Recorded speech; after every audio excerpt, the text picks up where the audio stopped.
Everyone, I welcome you all to this video. And today in this video, we will discuss about the concept of primary key and foreign key. So primary key. Let's first talk about the primary key. So primary key in a table is a column or a group of attributes which can be used to distinguish between any two records in a given table. So can be used to distinguish between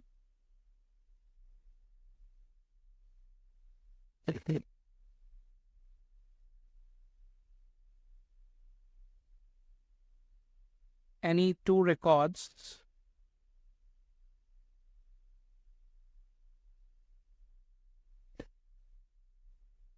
in a given table.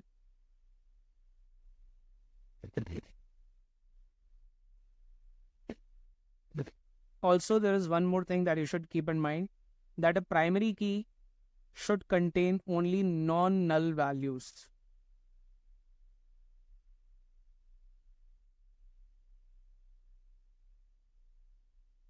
So it can contain only non-null values and it cannot contain duplicates.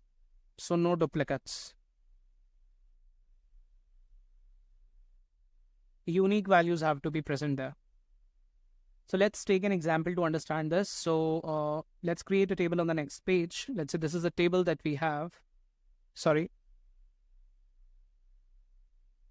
And in this table, we have two columns. The very first column is ID column, and the next column is name column.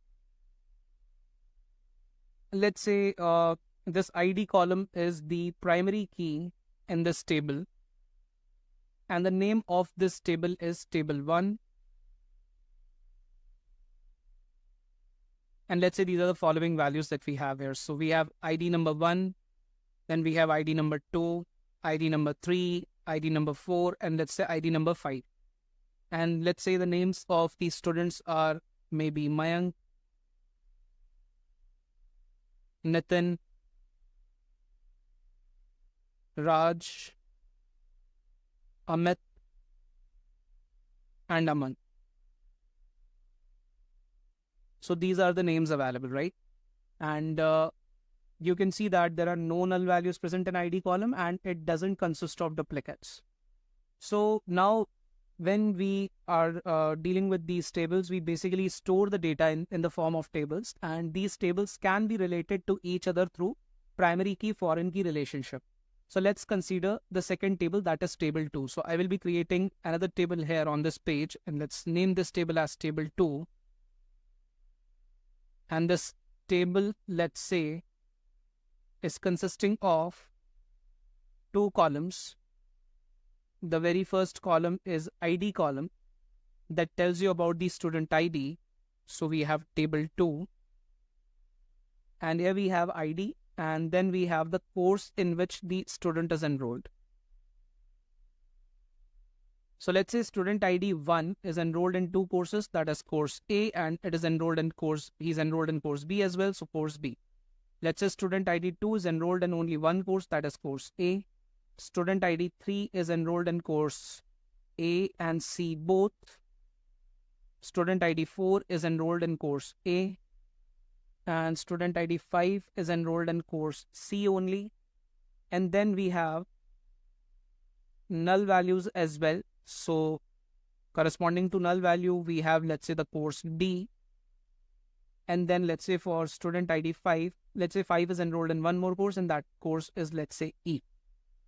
So ID column in this table, in table 2, is the foreign key in this table, right? And you can see that this foreign key actually consists of the duplicates. So it may consist of duplicates, and it may consist of null values as well.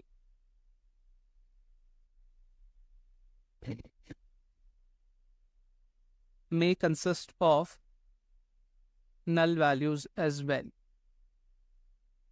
Also, you should keep one thing in mind, that the values present in, apart from the null value, because null values can be present in the ID column. So the values present in the ID column have to be a subset of values in foreign key column. Foreign key will be a subset of primary key column, and it can consist of null values as well. Also, foreign key may consist of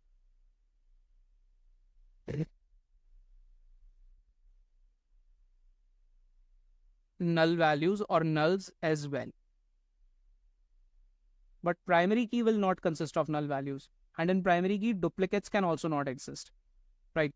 So let's say, for example, if we have defined this ID column in table 2 as the foreign key, and let's create the two tables on the same page, on page number 4, maybe for better understanding. So this is the table 1. And this is table 2. All right. And these are the two columns of table 2, and these are the two columns of table 1.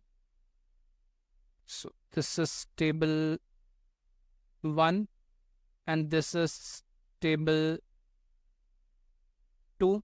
Here we have ID and names, and here we have ID and course. And these two tables are related to each other through ID column. So they are related to each other through this ID column. Let's create it in red.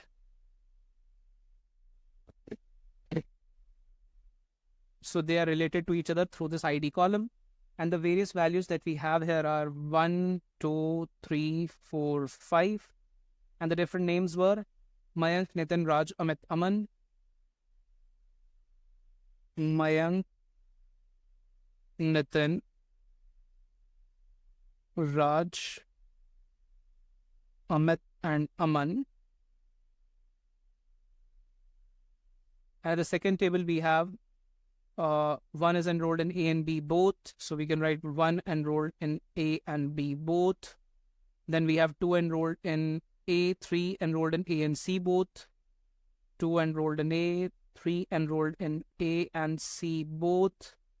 And then we have 4 enrolled in A, 5 enrolled in 4 enrolled in A, 4 enrolled in A, 5 enrolled in C, and 5 enrolled in C. Then we have null, and corresponding to null we have course D. And then we have 5 enrolled in E as well. So 5 enrolled in E as well. Now here you can see that whatever values are present in the foreign key, they are all subsets of the primary key. For example, let's say you want to add a value here which is equal to 6, and let's say 6 is enrolled in course A. So this will not be possible. You will not be able to insert this record 6A in the table 2. Why? Because this 6 doesn't exist in the primary key column. So whatever value will be present there in the ID column in the foreign key, it has to be present in the primary key column. Although nulls can exist in foreign key, but if I'll talk about the other values, then they have to be a subset of the primary key column. And this is something that is referred to as maintaining referential integrity, and this referential integrity is maintained through foreign key only. So in the upcoming sessions, we will discuss about primary key and foreign key constraints on tables. So I hope this video was helpful. We'll meet in the next session. Till then, thank you. Bye-bye.